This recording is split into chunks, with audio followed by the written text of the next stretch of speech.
Do just let me know if no one can hear this, because that might no sound yet. Thwart our plans. Perfect, no worries. So essentially, it's how do we live well on this planet without destroying it? It's a simple question. We are saturated, no, of all this information and of talking of the problem. How can we have spaces to look towards the solution? We've all heard it before. To create a sustainable world, we must move away from fossil fuels and embrace green technology. But what if technology alone isn't enough? People are dying, and all you can talk about is money and fairy tales of eternal economic growth. How dare you? What if solving the issues of climate change demands a more profound systemic change? A group of activists and academics argue that infinite economic growth on our finite planet is a dangerous illusion. Their bold solution: degrowth. We are trying to teach people the importance of building social, economic, and environmental links with people around you. So moving to this project gave me a lot of stability. I know that I'm going to have here 40 people that will be there for me. It takes two kinds of work. No, it takes social, political, organization work, but also it takes a cultural shift. Is it time to embrace more radical solutions, or are we risking too much? All of our experience historically has been that if the economy shrinks for a period of time, that results in big increases in poverty. I think degrowth underestimates the power of innovation.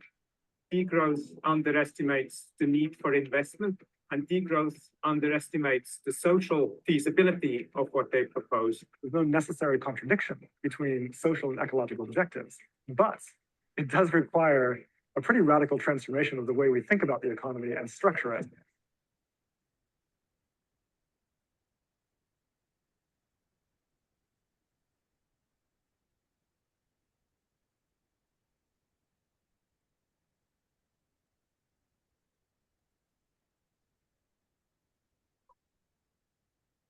In 1972, a group of researchers published a book titled The Limits to Growth. The first conclusion was the following: if the present growth trends in world population, industrialization, pollution, food production, and resource depletion continue unchanged, the limits to growth on this planet will be reached sometime within the next 100 years. The book sparked a heated debate at the time, but also inspired a generation of scholars who started questioning the benefits of an ever-expanding economy.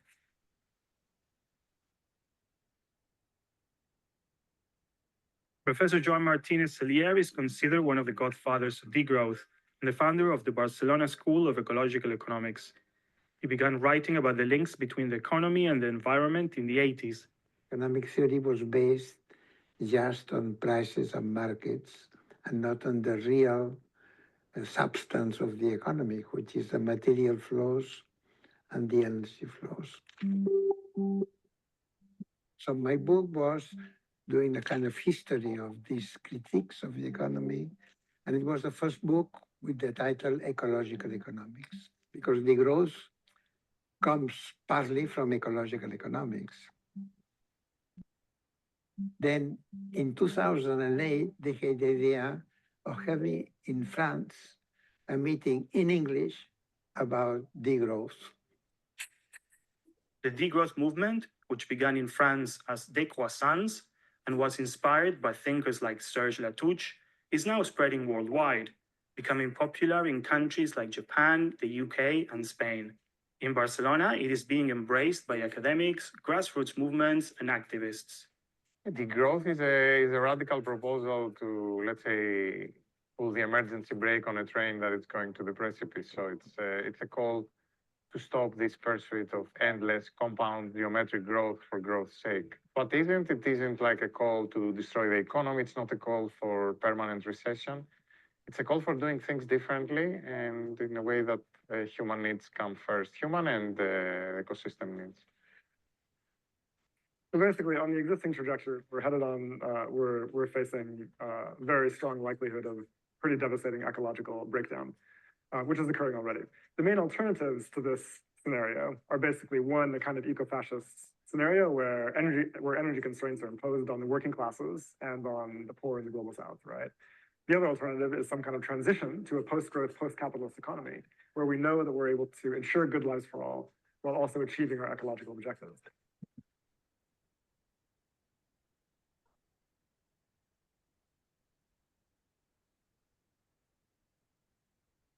Welcome to La Brigada de Pujol. This is our guest house and environmental teaching space. Here we have a guest house business. We have a retreat center. We have our own family home. We have a field there where we're doing regenerative agricultural experiments. And we have all of this forest where people come to reconnect with nature. So we're really transparent about how we run this place on the principles of degrowth and the principles of permaculture. This is our composting toilet. So we try to give people a sort of humorous, lighthearted video that takes them on the walk that we just did to get here and asks them to make a contribution mixed with wood chips. In 2 years, their poo is a healthy, pathogen-free compost called humanure that can be used to fertilize fruit trees and all these sorts of things here. We like to convey the idea that an abundant life doesn't necessarily have to be one that's full of consumerism and loads of stuff. So it does demand a lifestyle change, but it, in theory, shouldn't be one that bothers many people. But it's getting people out of what is basically a trap. And one of the main traps we are in now, degrowthers argue, is actually the very way we measure our economies using GDP or gross domestic product. Yeah, GDP is interesting. It's a really bad measure of an economy. It counts the market value of everything we produce, but it does not count the social and ecological costs of production.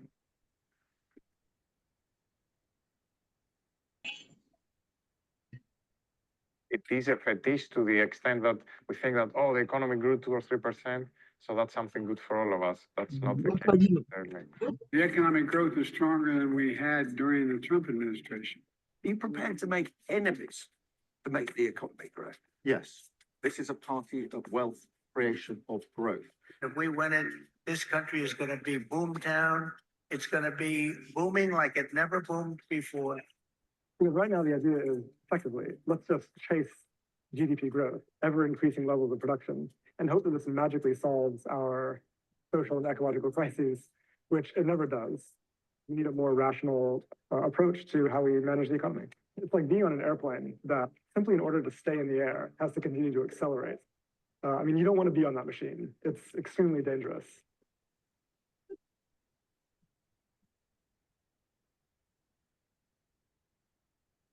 For me, when we talk about degrowth with people who are actually unacquainted, my starter is always, how would you make your life a little bit more meaningful?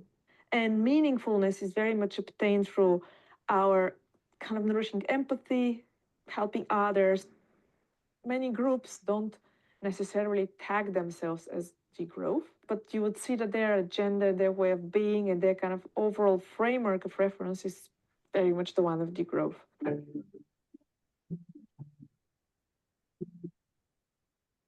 Today, it was the first day of the Forum for the Eco-Social Transition. We tried to think how the future would look like in 2040. We tried to advocate for what would be a degrowth scenario, but also being aware that we live in the global north, and a degrowth scenario would mean that we would have to change a lot of our lifestyle. Advocates of degrowth believe that rich countries use more resources, which hurts the environment. The waste from these resources usually ends up in poorer countries. So even though it seems that rich countries are doing better, in reality, they are just passing the problems to others. The solution lies, degrowthers say, in dramatically reducing material and energy consumption in the global north, while still focusing on people's well-being. So Catalonia is a place where there's a story of the existence of cooperatives, which are economic enterprises that are not based on profit making for the accumulation of benefit, but actually they try to do their activity with the goal of satisfying need. We see this as a growing tendency. A clear example is the housing sector. Here, for example, it's quite a new tendency and it's growing a lot, definitely showing also that alternatives are possible. Proponents of degrowth argue for a democratization of the economy and for collectively managing key resources like housing. They propose scaling up existing solutions like housing cooperatives. I'm going to show you, my place. There we are. So basically, when you get in, you already have kind of the living room together with the kitchen. So all the apartments have an open kitchen, the bedroom with a lot of light too. Basically, you have the right to use it for 75 years. And the good thing is that it's kind of protected. So in the sense that since I am not the owner, I won't be able to sell my apartment like in a couple of years, so that we cannot speculate with housing. So this is one of the biggest common spaces that we have in the ground floor. Basically here we do assemblies, we do birthday parties, we do dinners. Apart from reducing the impact of energy and material-wise, we are also bonding community strengths. We are basically being more autonomous and working for getting that autonomy, which allow us to be less in the market system. So basically the architectural firm is a cooperative, also the construction company that has built this building. And the way that this works is that you are basically only paying for the material price and the salary price. There is no industrial benefit on that because it's for non-profit.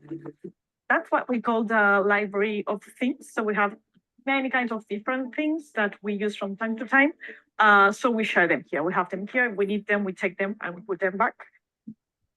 Normally in conventional apartments in Barcelona, what you get, is kind of a narrow corridors. While here, that's where you have like the entrance doors to all the different apartments. So it's really a place where kind of life in community happens a lot.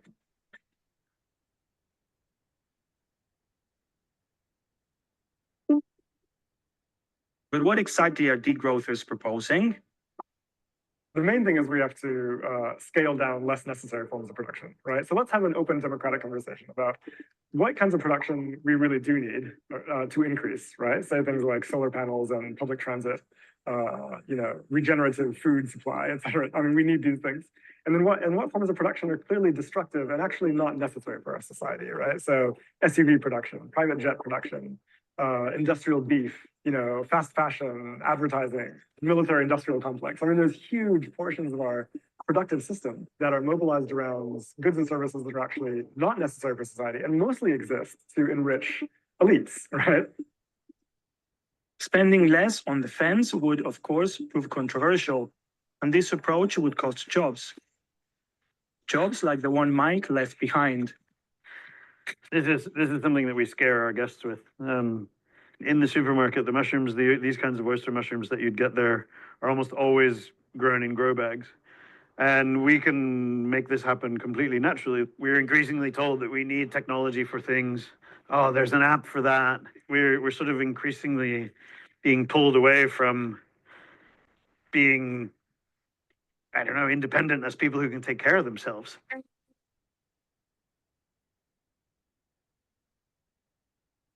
I can't tell you how happy people are, even if they manage to grow one thing. It's mind-blowing for people. I remember what that was like. I was one of those people 25 years ago.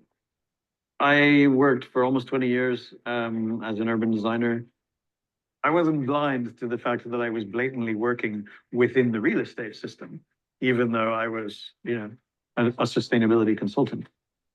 Yeah, you realize there's a materials blindness in what we ignore when we're studying sustainability, at least in the early 21st century, because none of these technologies that we as designers were being encouraged by their manufacturers to fit into our designs can be made without fossil fuels.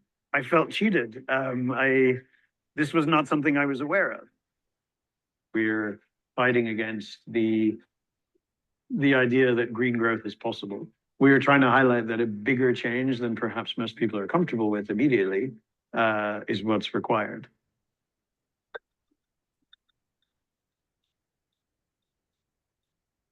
What the economy call externalities, and they say that we could put a price in the externalities and close the economic circle. This is just imagination. This is not like this physically. And the calculations that we have is that only 10% of material or less are recycled. 90% of what comes into the economy becomes waste. So right now we know that as GDP growth continues, then our economy uses more materials and more energy and produces more emissions. And these are ecologically damaging, right? For decades, the idea has been, let's try to decouple the two so that we can have ever increasing levels of GDP, continue our pursuit of growth and capital accumulation, while reducing material use and energy use and emissions and so on, right? And there's nothing wrong with that objective. Of course, I mean, decoupling is an important thing to try to achieve.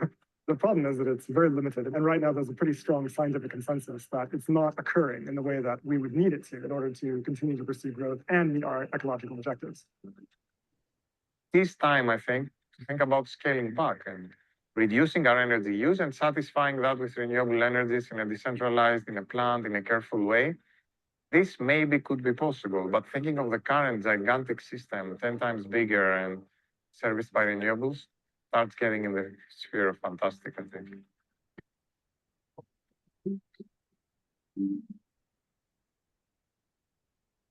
Degrowth economics champions social justice, arguing that market demands and social inequalities fuel the issues around climate change. It also argues that relentless global growth in production and consumption is not just unsustainable, but economically disastrous, especially for the most vulnerable.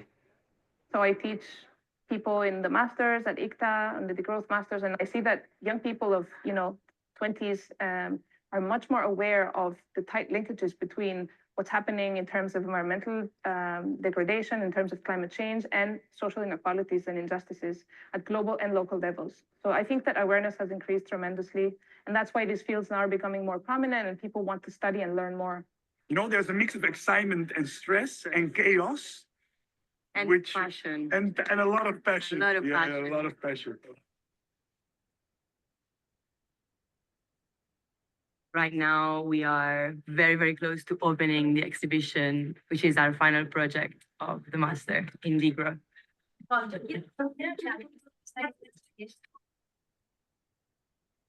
We have been working on creating an exhibition that is based on social transformations. How do we engage more people into joining actively or emotionally with social transformations into a more just and equal world? We wanted to translate it to a language that is accessible to people who do not even know about these topics, and the possibilities of alternatives which exist. They exist on the ground, and there are so many. They're just not looked at. I did an investigation about people's opinions around the topics of degrowth. I found that many people were also very, very in support of degrowth and these ideas. But I also found that maybe many people don't really grasp how much of a change that would entail, and also what their own tools are of like changing something.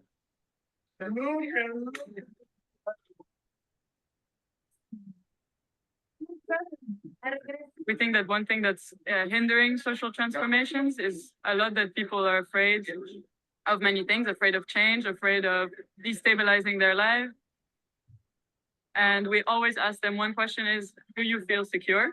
And that always ended up opening a conversation about what causes a form of security or insecurity, and always what they related that to.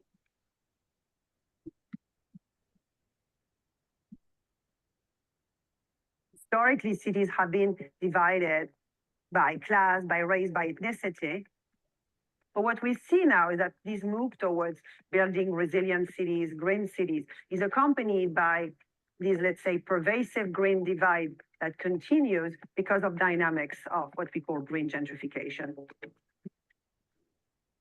Barcelona is part of a larger study that we conducted of 28 cities, where we found that in 17 of those cities, greening is a contributor to gentrification, that is to the displacement of socially vulnerable residents due to different processes of real estate speculation, competitive urbanism. One of the conclusions of our study is the need to make public spaces really public again and being an amenity for everyone in the city. That is actually very closely connected to degrowth and to the role of the commons in people's lives. Doing more equitable greening would be also involving people in the decisions taken about where to implement what. So being also very much about participatory democracy and decision-making involving the most vulnerable people and so on.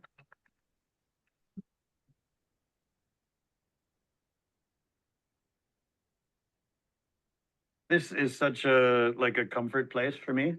I can just come down here and potter for ages, bottling things or canning things.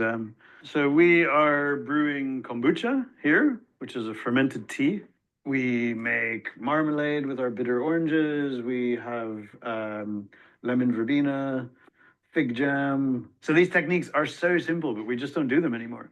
Or we've allowed companies to do them for us. And we go to the yoga studio and we spend €8 on a bottle of kombucha after our yoga flow that cost us 28 euros, when we could have been making this almost for free in the basement.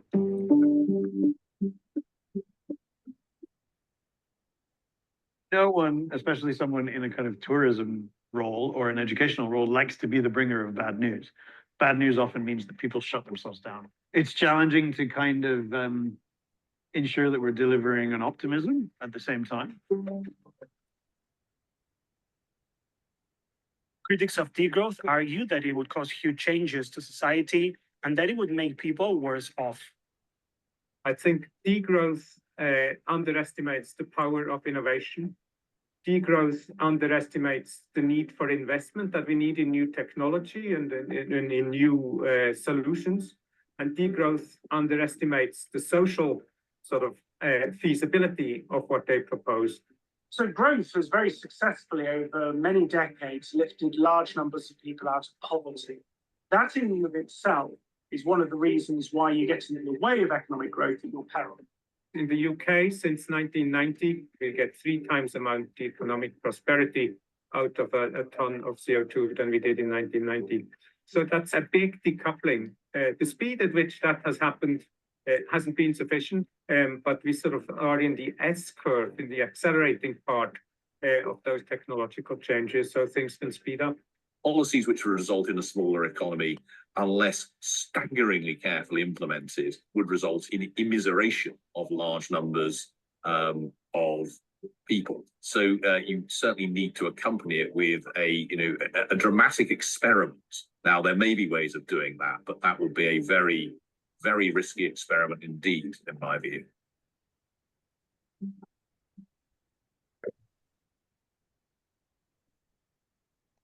For people to organize for a better world, they also need to be able to connect to each other, to not be afraid of each other, to know how to cooperate.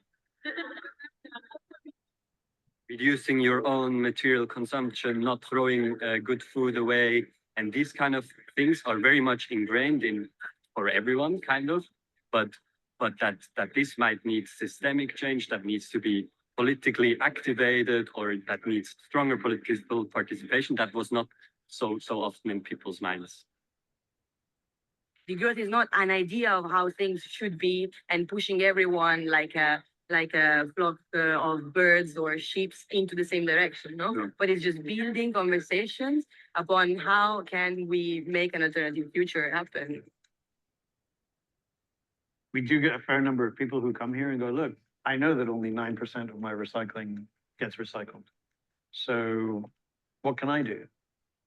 It's helping those people see that small actions can cause behavioral contagion, but also possibly helping them be a little bit more radical in their choices and helping them feel like they're not trapped in the system as much as they might think they are. So I've been living like in many different apartments in Barcelona, having to change like every 2-3 years because of the raise of the rent. And now I know that if I want, I don't need to move any longer. It's very clear that our political class is unable right now to resolve the contradictions of our economic system. And all sorts of competing ideas are rushing in to fill the void. It's urgent that we prioritize a sort of transition that is going to be just and ecological, not one that is going to be deeply inequitable and deeply destructive. In May 2023, the EU Parliament hosted the Beyond Growth Conference in Brussels, emphasizing the need to change the current economic system. This event was viewed by many as a sign of mainstream support for some of the ideas of degrowth, shifting the movement from the periphery towards the center. But can degrowth really change the world, or would it greatly damage society? What is clear is time is running out, and urgent changes are needed if we want to safeguard the future of humanity.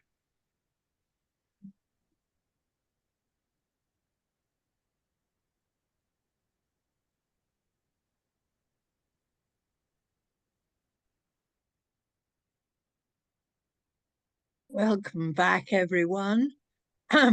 We're now going to have Nela from International WILPF, who's going to introduce a feminist perspective on the economics that might give us an insight into a feminist degrowth. Nela?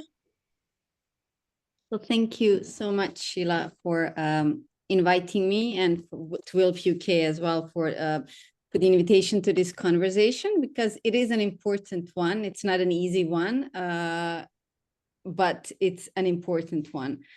So just to begin with, as you might recall when Sheila introduced me, I'm not myself a degrowth expert. I'm not even a scholar of degrowth. My background is in political science, and as Sheila said, I work on feminist political economy in the International Secretariat of WILPF. And in my work, I look at various initiatives, right, that can help inform WILPF's work on peace, and among them is degrowth. And from the perspective of WILPF's vision of peace, I think that degrowth concept and the spectrum of ideas that are coming from the movement are very interesting to explore. Doesn't say they are without, its problems, and there is a need to look at them from a critical perspective, but they are very interesting to explore. And I find them actually more comprehensive than in their analysis of what needs to happen than some other initiatives related to addressing the environmental crisis. And we saw in the movie some of the critiques related to green transition, right? That is still based on the concept of growth. WILPF's feminist vision of peace entails the transformation of gender relations, and as well as abolishment of patriarchy and militarism. And it's, I think, in this idea of transformation of our political, social, and economic relations, where the intersections between what we are trying to do in WILPF and what the degrowth movement is trying to do can be found. I think that the degrowth can help inform our work on peace. And also, I think the other way around, there's plenty of entry points for feminist peace work to inform the degrowth movement. It's particularly in the anti-capitalism of the degrowth ideas that I find interesting commonalities with WILPF, and in line with WILPF's analysis of root causes to war and violence. Something that is not always this sort of anti-capitalist approach. It's not always found in policies on green transition, which, as we heard in the movie, still in the documentary, still entertain this idea that sustainable growth, green growth of our economies is possible. So green growth rests on this belief that our economies can keep expanding at the same time as we reduce emissions and material demands on the planet, which is what they call decoupling, right? Degrowth movement, as you heard in the documentary, takes a different position, right? It argues that the unlimited expansion of production and consumption is not possible on a planet that has finite resources. And they say that, as you heard, that decoupling is good, but green transition is not enough, nor can it happen fast enough to meet the challenges of today. And I think also there is this aspect of green transition being enabled by a continuous exploitation and extraction from countries of the global south and semi-periphery. So as Sheila, when she introduced me, she mentioned that I'm joining you from Sarajevo, from Bosnia and Herzegovina. And I highlight this fact, not so much because it's a fun fact, I don't know if it is, but I highlight it because it situates me at the very periphery of European Union and semi-periphery of the world, which I think comes with its own complexities and many shared experiences with the countries of the global south. For example, we are also a source of cheap labor and also a site of extraction of resources, primarily of water for energy purposes, but also lithium and to a certain extent silver and gold. So I'm sort of surrounded on daily basis by the consequences of European Union's, for example, green transition approach, which is still wedded to this idea of sustainable growth. But what we are asking ourselves over here is at whose cost? Given that the documentary laid out, I think, quite or decently accessible explanation of the basics of the degrowth concept, as I promised to Sheila, I will sort of focus on the intersections between the degrowth and WILPF's work, in particular, the anti-capitalism and anti-militarism. And also, I want to look at some of the key points feminists make regarding the degrowth movement. I'm just going to pause very quickly because my dog is tearing apart my bed. Give me half a second. Sorry about that.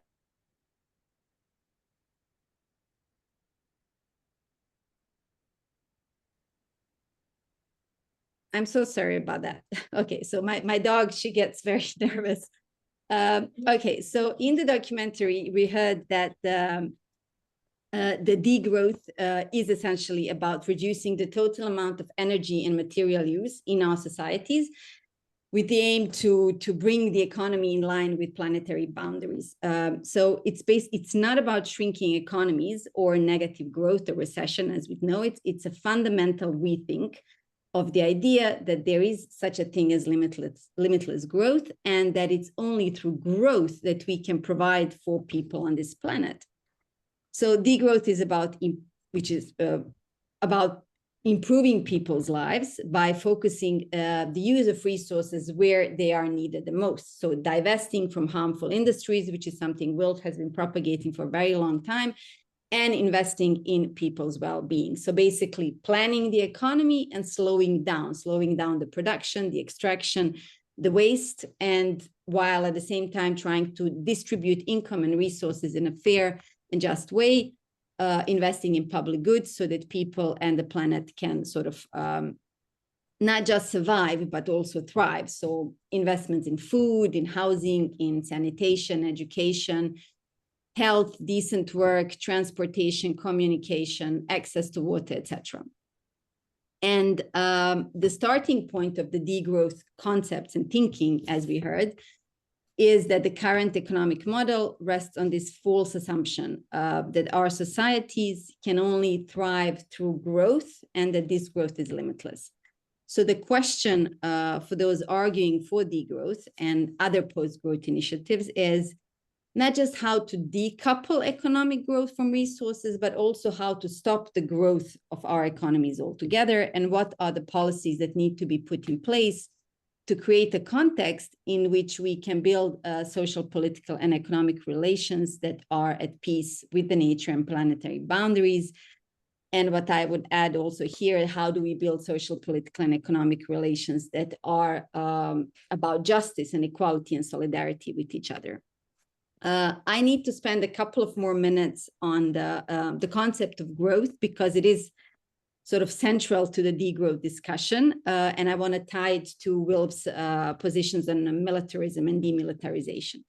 So as you've heard in the documentary, the growth imperative is a tool of capitalism, which is why essentially degrowth, because it's against the growth, becomes an anti-capitalist concept.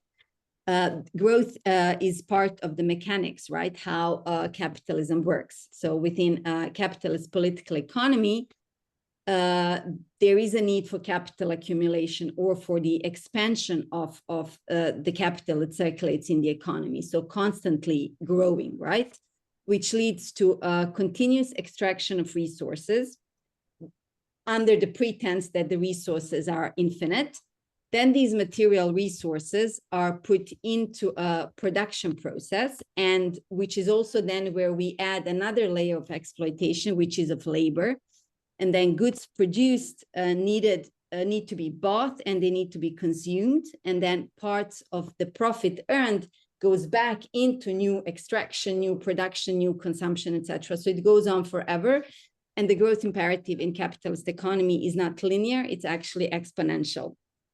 And today, economic growth is accepted as something good, something to be desired, something that will solve most of our problems, from war to underdevelopment, to poverty, even environmental crisis, and even UN Sustainable Development Goals, as it is now, are vetted to economic growth. Sorry, I just need to tell my family to be a bit more quiet. I'm sorry, the family is not really accustomed to me working at 8 o'clock in the evening. Apologies for that, but I think we sorted it out now. What is also really, I think, important to understand in today's economies is that we have a total separation of production from consumption. So we don't produce what we need, but our needs are created based on what is being produced. And I think that's a very key thing to keep in the back of our heads. So as you probably know, and you've heard in the documentary as well, this growth we have is measured through gross domestic product, GDP. It's a standardized measure of the market value of all goods and services that are produced in a country during a certain period of time. And the story goes that the bigger the GDP is, the more developed our economies are, and then in the extension, the more developed our economies, the better off we are in societies. And according to the International Monetary Fund, GDP is a reference point for the health of national and global economies. And this health then includes production of sales of weapons, but it excludes any contributions to our economies that is made outside of what is considered formal economies. So basically all the social reproductive work, which is mainly done by women and mainly in support of human well-being, remains invisible and unaccounted for in the GDP.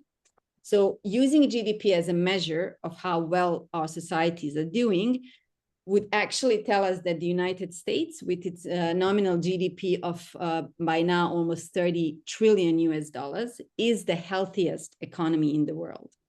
At the same time, for example, the UN Special Rapporteur on Extreme Poverty and Human Rights, when he visited the country a couple of years back, found levels of inequality, incarceration, houselessness disproportionate to the country's apparent wealth. So not only is GDP a false indicator of how well a country is doing, it also obscures who is doing well and who is not, who is doing the labor and who is making profit of that labor. And of course, then it also obscures the environmental costs for that growth because it doesn't come out of the thin air. So both WILPF and degrowthers are questioning the existing hegemony of growth. And where I think WILPF can make an excellent contribution is with our analysis of militarism as both a contributor and a custodian of that growth, and of course, major culprit to the environmental destruction. So the military-industrial complex creates growth in several ways. It participates in growth creation through weapons production and sales, but it also enables exploitation through its role in different imperialist endeavors. It helps preserve inequalities through policing and securitization of our communities, of our borders, and so on. And many times, the extraction of resources comes at the gunpoint, as activists from the Global South are saying. So violence, in particular military violence, has a vital role to play within the growth process. It has a function, it's not a byproduct. And if we are looking at how to degrow our economies, demilitarization must be an important element to it. So dismantling the military-industrial complex and demanding full demilitarization of our societies should really be a common interest across the our two movements, so our peace movement and the degrowth movement. However, what I'm sort of noticing that even though demilitarization or arms production is mentioned off and on as a part of the sectors that need to be divested from, it's not a really prominent idea in the degrowth movement, particularly in the global north countries. but is increasingly coming as a demand from those involved in the discussions from the Global South. And some of them in their writings, which I will share later as part of resources, are actually referencing quite a lot WILPF's work as an important baseline. As WILPF has been saying for more than a century now, that we need to break with the militarized way of thinking and move the trillions that are spent on weapons to investments into sectors that can guarantee or build wealth. So this is, in short, the intersection between WILPF's anti-militarist position and degrowth ideas. There are other entry points that I want to mention. I've been talking about for about 15 minutes. I'll take only, I think, 10 minutes more maximum. But I want to mention some other entry points, and I want to go into feminist political economy to explain what more we need to be thinking about as we engage with the degrowth ideas. So if we identify growth imperative as something that we need to be moving away from, then from a feminist perspective, gender division of labor and asymmetric power relations as constitutive to capitalism and its growth imperative really need to be front and center of the analysis. Otherwise, degrowth can also risk reproducing patriarchy. So for example, we heard that the degrowth movement says that not everything needs to degrow. So some aspects of our sectors, of our societies and economies that are not harmful for the planet can and should degrow, such as, and they particularly mention care and housing and public services and healthcare, etc. So these are all very important sectors, right? And sectors where a lot of women work. So from a feminist perspective, these ideas should be taught through the lenses of existing power relations and gender division of labor. So when feminists talk about asymmetric divisions of power under the conditions of patriarchy, what we are trying to do is to shed light on unequal distribution of power between genders. So due to patriarchal norms, men, and in particular men from the countries located in the capitalist core, hold more power, more influence, more resources than women and other oppressed groups. And I think in thinking through policies and which sectors need to be divested from and which sectors need to be invested in, we really need to apply a gendered lens. And of course, this lens needs to have be intersectional, as gendered power relations intersect with race and class and sexuality and age, ethnicity, ability, and so on.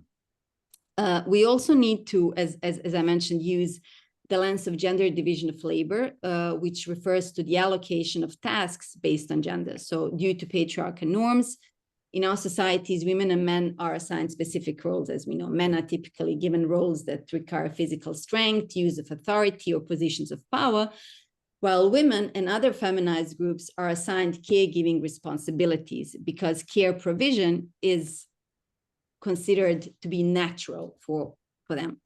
So again, if we are looking at some of the suggested policy solutions or solutions from the degrowth movement, if they are not made explicitly feminist, all of these patriarchal norms can of course be reproduced in the degrowth ideas, because degrowth movement is not per default patriarchy free.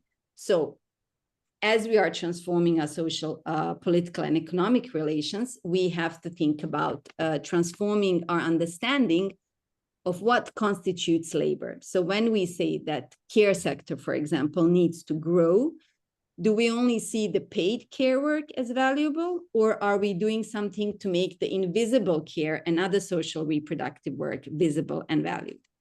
We also need to ask the question who and how we care for each other. And also, if we say that the care sector is one of the sectors we want to see grow, then how do we, in that process of growing the care sector, how do we renegotiate the distribution of care work? So even as we expand it and assign it more value, we don't want to create a triple burden on women, because right now it is the women that do most of the caring. So how do we also transform our social reproduction so that women and oppressed and racialized groups that are predominantly doing the care don't end up shouldering that? I think these are really important questions that degrowth movement needs to be asking. And another aspect or another ask of the degrowth movement, as we saw in the documentary, is it was talked about through democratization or transformation of democratic decision making to allow for real political participation.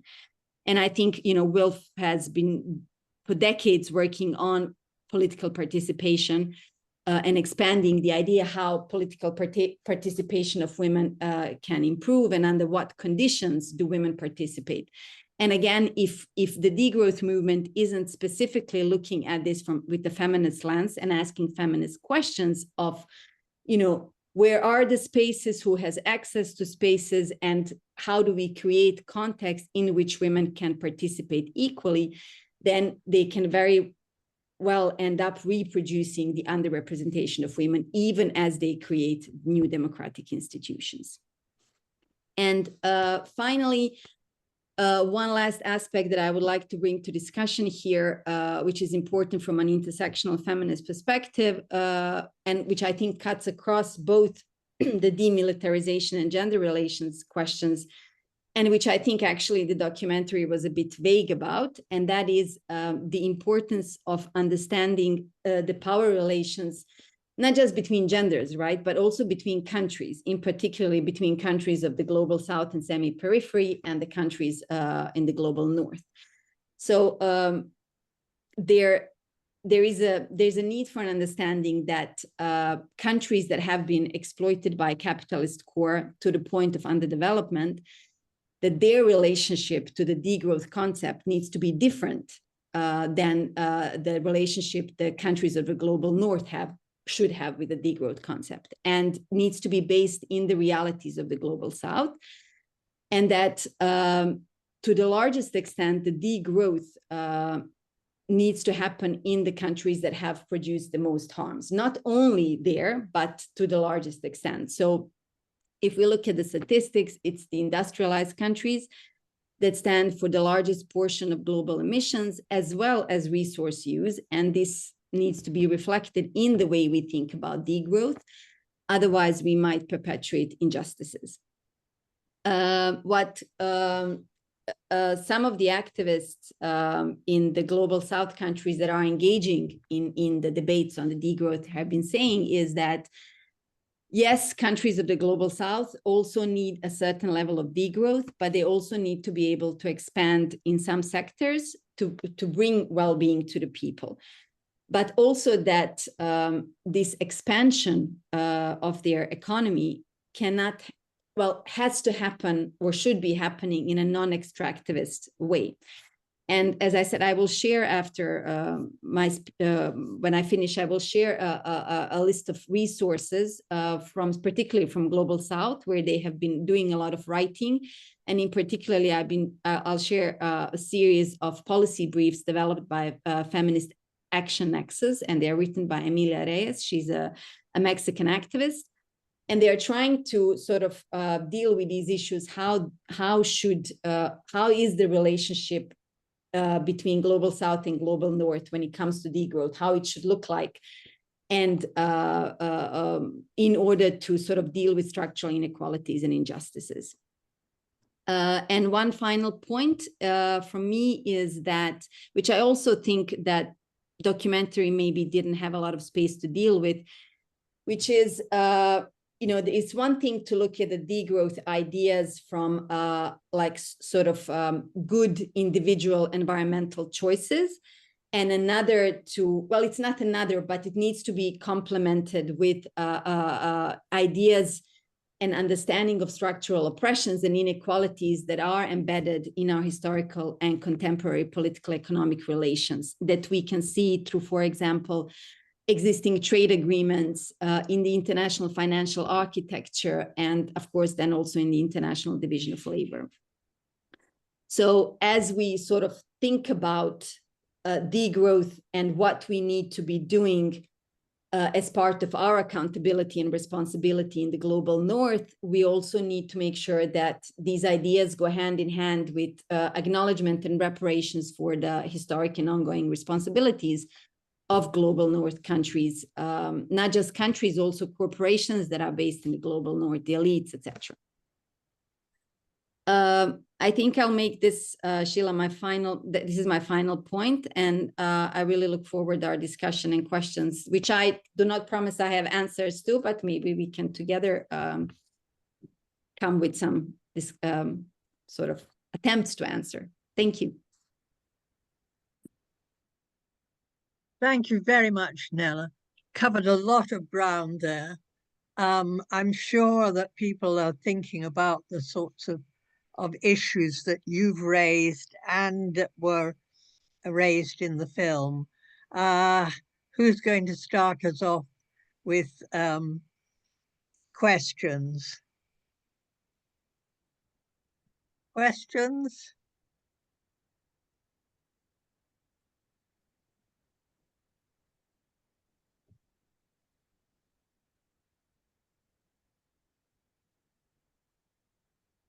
Itu. Okay, good evening. Okay, Nela. I have a question, please. Hello, everyone. I'm Shahina. Hello. Hello. Sheila, may I ask a quick question? It's just a Yes, quick please. one. Go ahead. Yeah, so I watched most of the documentary, but unfortunately, because I joined a few minutes late, I couldn't get all the details of where it is exactly. I fit somewhere in Barcelona, but I didn't quite get that. So could somebody tell me the name of it so I could look it up, please? Eliza, can you remember the name of the film? It's on the internet. It's a BBC program. It's on the net. You got I'm the just sharing title. the link to you now. Just give me 1 second and I'll pop it. Thank you. It's okay. You can send it to me anytime. There's no rush just now. But if that could be shared with me, because I found that quite interesting. And my second question is just I mean, it's on the topic, but it's very specific. So I just wondered if someone could tell me what WILPF's position is with the ongoing conflict that we see in India and Pakistan. Or is there somewhere I could find that out, please? I think we need to direct you to the International WILPF website.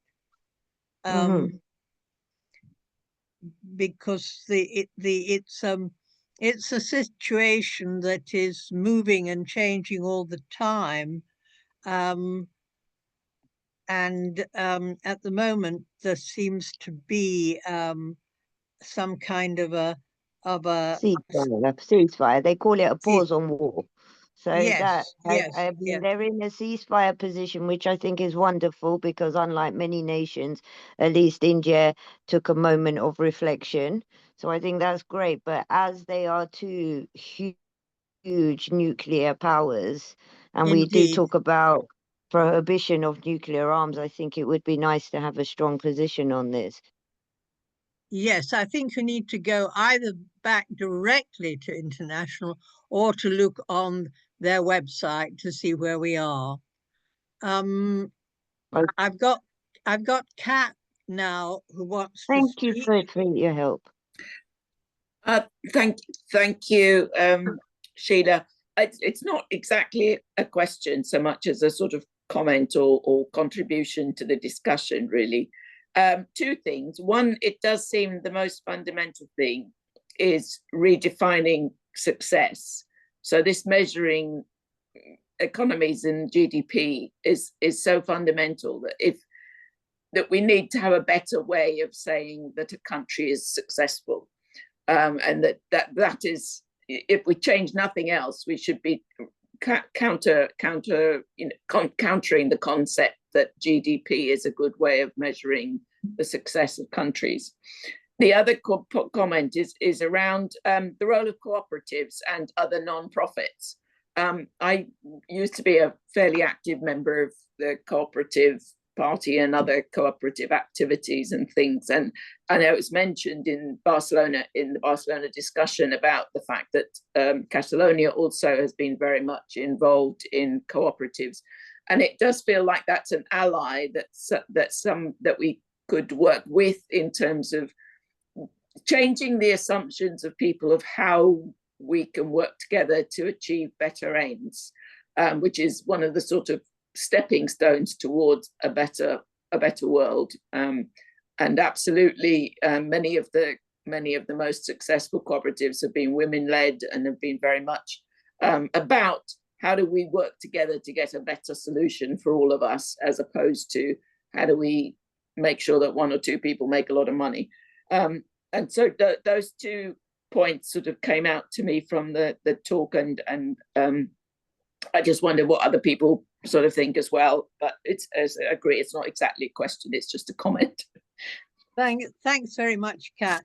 Heidi.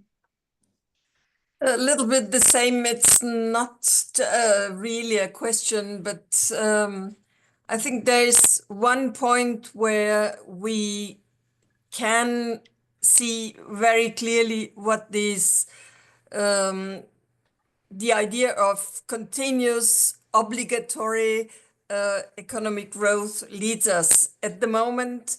For example, also in my country, but this is not limited to Germany, it's also not limited to Europe. We are facing an economic recession, inflation, but due to this still in the academical sphere, but everywhere, this idea of growth is still in everybody's mind. These economic problems are totally compensated by the rise of military at the moment. And we see even in the car industry, for example, the losses of jobs, they go directly to Rheinmetall, one of the biggest producers of weapons. And so this is for WILPF really an argument in addition to say this idea of economic growth, it has to go on and on in the same way, is extremely dangerous. So this is just one point. The second point, I think if we want to convince people that degrowth or the way of looking on sustainable developments around us is really to tell the stories of what makes us feel safe on security. And we have just done on the OSCE level a book that I can show you what makes me feel safe. I can put you the link where it's possible to order this, of about 25 women's stories from a little bit the WILPF background, but also beyond, from Armenia, from Georgia, from Kyrgyzstan, Kazakhstan, from Lebanon, from Palestine, to tell the complexity and the diversity of what makes them feel safe. And I think this is storytelling is for us sometimes even a better method at the moment to make these ideas understandable than direct political interventions. So I think this is really what we can use, and even broaden. All the stories are in English and some also in different languages. We used it, for example, just to sit somewhere. We shortened also the stories in German, and we were sitting somewhere and just reading out of these stories as a kind of counter narrative of what we really need. Thanks. Thank you, Heidi. Can you put it in the chat as being requested? Pam next, please. Pam Flynn?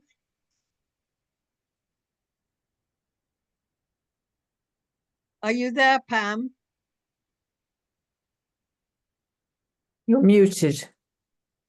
No, you're clear now. Speak, let's see you.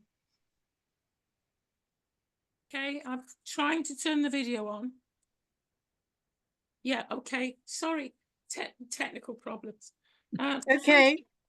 Thank you very much for very interesting presentations and conversations. I wanted to contribute possibly by answering the question about the situation in India and Pakistan by referring to WILPF's core values. And we are absolutely anti-nuclear. And I wanted to remind people about the very useful resources called Move the Money.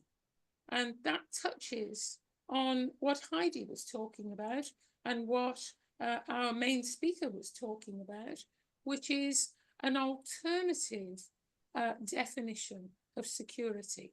And we're in a position, it seems to me, at the moment, where the countries of Europe, and in that I include the UK, even though we are outside the European Union, but the countries of Europe, along with Australia and the United States, are being primed in a drift towards war as a solution to an economic crisis. And that's what I think we have to be alert to. And of course, the big problem on the nuclear front is that everybody thinks it's a deterrent. All the countries that have nuclear weapons see them as a deterrent, but they're absolutely petrified of the possibility of their use. It's no accident that the initial is MAD, mutual assured destruction or madness. So I wanted to remind us about Move the Money as a very, very useful resource, and about WILPF's own definitions of what a common security might be. So thanks to Heidi for that link to the book. Thank you very much. Thanks, Pam. Samantha? Hello, yes, thank you for organising this. My question is essentially what the next step is if we can agree on these values. I'm asking because I work for the UK's UN Association, which has a lot of similar aims. We spend a lot of time campaigning to reduce military spending, but the UK spending has actually gone in the opposite direction. And so I was just looking for any ideas about maybe the principles of degrowth could help us turn that around, or just generally what should we be taking away from this in terms of actions we can do? Thank you. That's a very, very important question. And I'm putting it out in the public forum. But Kat, you want to reply to that? Well, I was interested to read in today's paper, I think, about how the government, UK government, is dithering about buying components of wind turbines from China.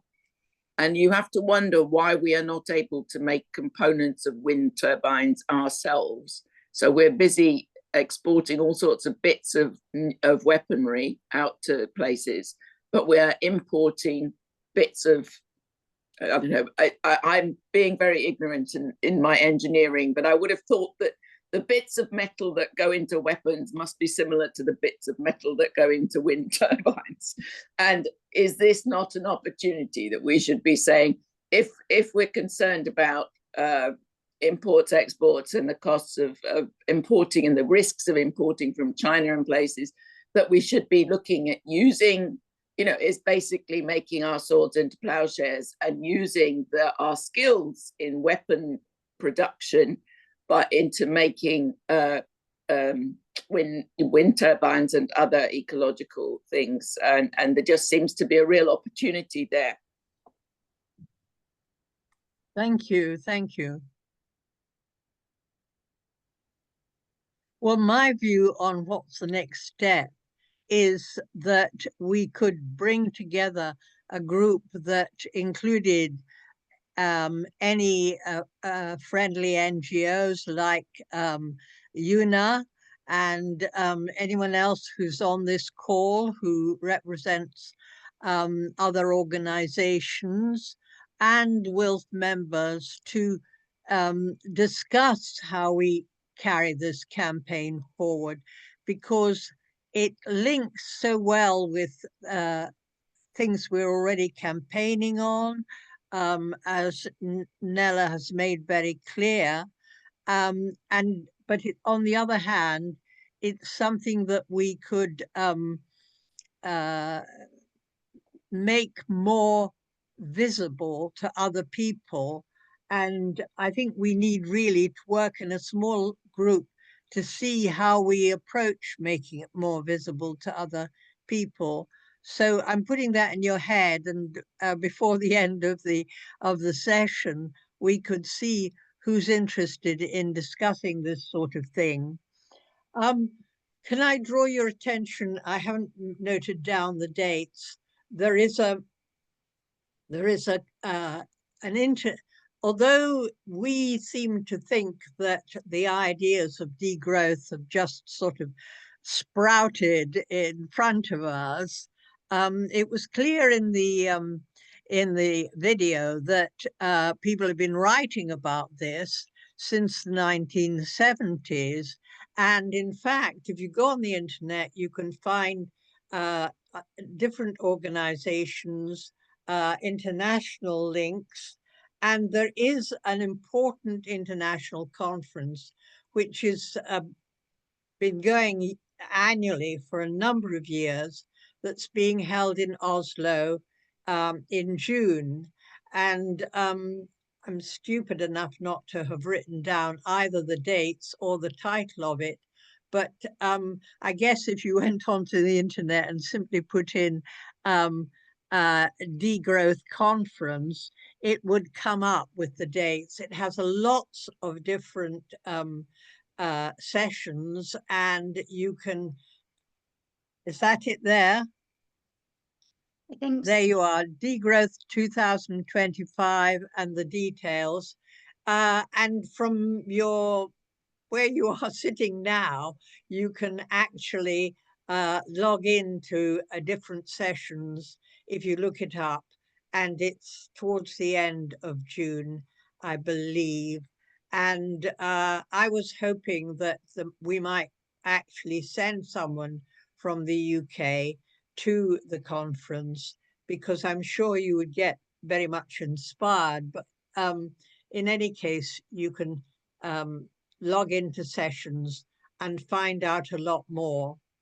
I think I don't want to keep on talking. I'm sure there's other people with things to say.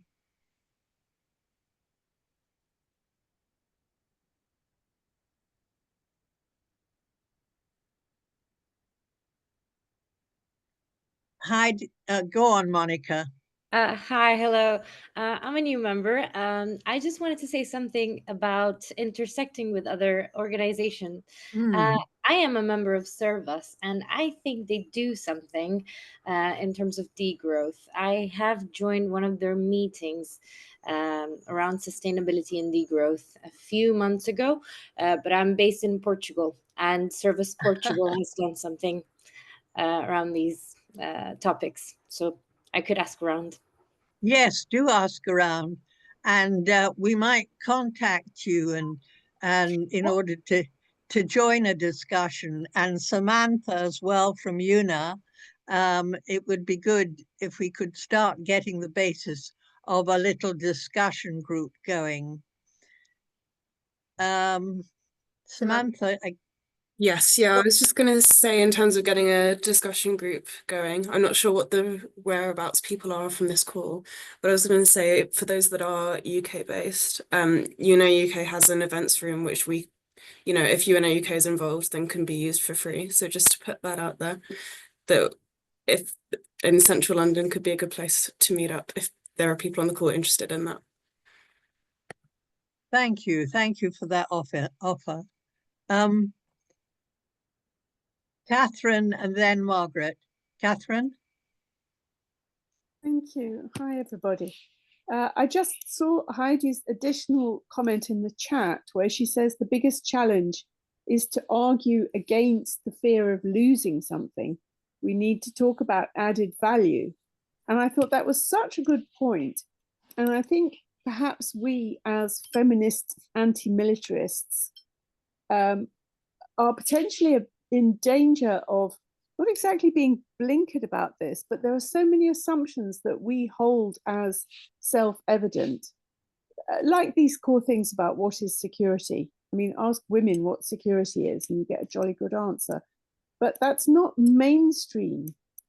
And I do think there is something terrifying for people to be invited to step out of this model. I mean, it's as though it has the growth model has to go from an unconscious assumption in people, which is what I would say is normal, to a conscious assumption, which is challenging. And frankly, who the heck wants to bother? But maybe when there's no water, they'll start to think about it. And then move on from that to say, okay, it's a conscious assumption, but it's crap. So let's adopt a new model. That's a pretty terrifying process, intellectually challenging, deeply disturbing. So I completely agree with Heidi's point that there needs to be some sort of bait, some sparkly things, some incentive on the human level, on the really pragmatic enticement level. And I suppose I think about this from my personal professional perspective, which is as a ritualist. I'm very interested in, I conduct funerals and I conduct group grief rituals. And both of those topics are important to me, but I have a subtext, which is to plant in people's awareness some familiarity with ritual technology. That is to say, how to come together in groups in a quite transcendent way and think about transpersonal issues. Because it seems to me that that's the kind of thing that will help us when everything falls apart and when there's no longer any food on the supermarket shelves. So that's just my humble elaboration of Heidi's very excellent point. Thank you, Catherine. Margaret, make sure you're muted. There you go. Yes, there you go. Just a very quick point. I think charity shops are about degrowth, and do encourage the use of charity shops instead of buying new things and contributing old goods to help people. That's all I've got to say. Thank you. Thank you very much. Kat, do you want to come in again here? Sorry, yes. I mean, do shut me up if it's too much. I'm just struck by the issue about how absolutely that people are scared of the change. People have got so used to the idea that growth is a good idea, that we need to build the economy and all this palaver. But actually what we're seeing certainly in the UK at the moment is that the economy is not of benefit to the masses of people anyway. That no. and what was seen in the film and what we've seen elsewhere is that people are getting rich and economies are growing, but actually the gap between rich and poor, as they mentioned in the USA and in the UK and everywhere, is getting bigger. So the real positive thing that needs to be built into the degrowth agenda is an improvement in equity, and was mentioned also in the Barcelona reference about, you know, greater commons, greater investment in public goods, in public the things that everybody benefits from, as opposed to the things that only a few people profit from. So the positive case for this is not just about how do we have a more sustainable economy, but also how do we build into that greater equity, but greater evenness of the community and everybody's access to services and public services, etc. And that, I think, is such a key part of how do we persuade people this is a positive.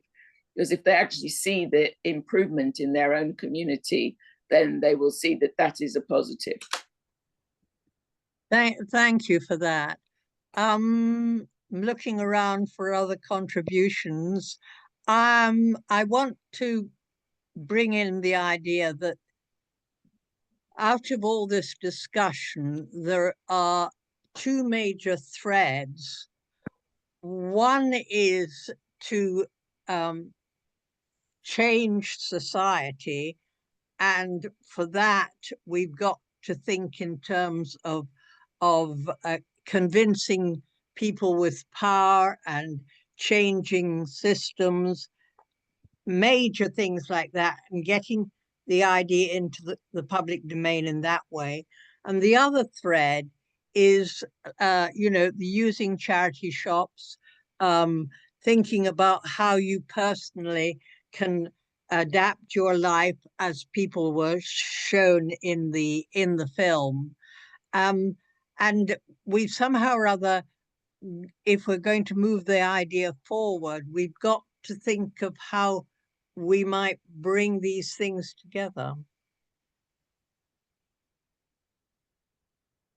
Who's got something to contribute there?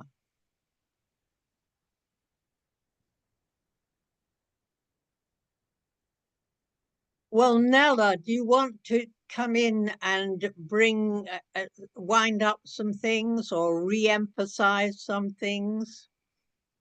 Yes, I can give it a shot. I think there's a lot of good things that have been said. All of the things that have been said are really good. And I like how you phrased it, Sheila. Like, how do we bring these two things together? The need to work in the context where we are in our communities, because it's always daunting to think big, but also knowing that from WILPF's perspective, we are not in it just for ourselves, right? We are trying to change the systems and the world. So how do we bring these things together? For me, I think I obviously don't have the full answer for it, but I think part of the answer is to not to think about degrowth as, is it the solution? Or if it's not the solution, then it's not the solution. I think it's a part of a puzzle, right? So we can bring in degrowth ideas to our other thinking. And I think openness toward, the interaction with other movements. For example, the debt movement, I always struggle in English to pronounce the debt movement, anti-debt movement, I think is an important puzzle to the degrowth consideration. Just going back to WILPF's, I think WILPF's demilitarization work is hugely important. There's one of the early comments said here, I think it was Pam, maybe, yeah, I think you had this war being pushed as a solution to economic crisis. I mean, I think in this one sentence, it tells us everything about how militarism is part of the sort of growth thinking, and how we need to really emphasize the demilitarization if we want, and emphasize also degrowth if we want to solve the conundrum of these two. So I'm not super coherent because there was so much that was said, but I think, let me rephrase it. So be in conversations with other movements. I think that's the key, because I don't think the degrowth is a solution to everything. I think it's an important part. It can be an important part to a solution. I think the connection between the local and global is important, as much as we are drawn to do only because the changes are more visible. It's not necessarily easier, but the changes are visible when we work locally. I think that working globally is as important, because this is where our feminist solidarity and our work comes together. when we connect our local work and our global work. So when we see that, for example, the things you will be trying to change, for example, in the UK, are not just important for the local community, but they also have repercussions or potentially positive effects in other parts of the world, and maybe connecting with those other parts of the world to see how all of that comes together. One other thing that and final point I want to make, as I was listening to you, it struck me how also one of the earlier comments about, the world is so massively militarized, and despite the many years and many decades of campaigning against militarization, we see an increase now. Maybe in the conversation on the environment, because it seems to me that people connect better with the environment because it's more immediate to their everyday lives than they do with militarization. That seems something that is out there. Maybe it's through the environment conversation we can push more on demilitarization, because as we said, it's all connected. So maybe there is a good a dialogue to be had there. So emphasizing environment, but also working on the demilitarization. And final, democratic participation. Somebody was also talking about the harmful industries in the UK needing to repurpose it. And I think this is where democratic participation, part of the campaign needs to be, the people have an understanding of the daily realities and they know what their needs are. If we push for improvement of our democratic institutions, we can push the conversation on the degrowth as well.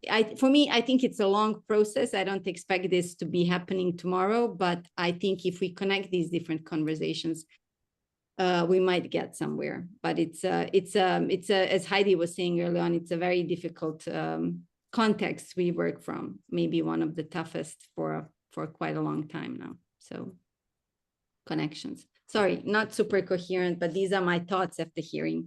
No, very, very interesting and very good wind up. And thank you for all you've presented today. It's been really revelatory and very positive for us. And I think I'm puzzling about the way forward, but I'm thinking that this subject comes up at our AGM next Saturday, and we could perhaps think more about the ways forward that we could find for pursuing this, because it's opened up a lot of stuff. Okay, well, thanks everyone, and hope to see you at a webinar in the future. Thank you, Sheila. Thank you. Thank you, Nela. Enjoy the rest of your week. Thank you, Heidi.